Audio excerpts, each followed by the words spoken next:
جلوه‌ای عالم نمایی کیست؟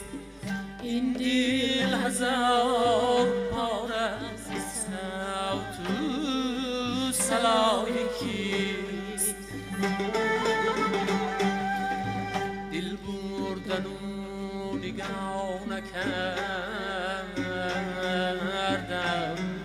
جفایی کیست؟ جان را به تیغ هجر سپردن سزایی کیست؟ با درد و غصه رفتن و مردن دوایی کیست؟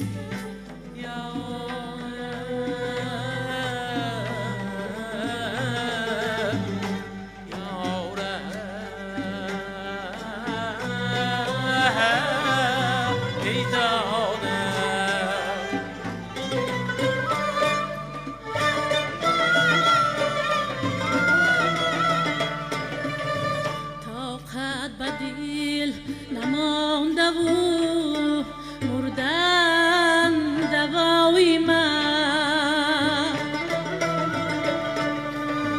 خود را به تیغ هجر تو کشتن سزای من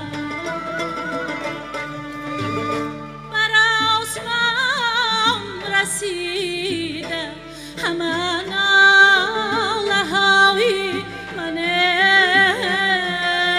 ای جانم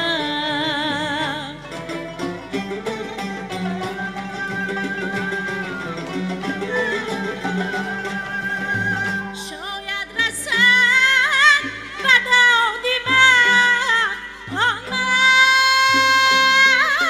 لقای من این ناله های خسته دل از جفایی کیست جانم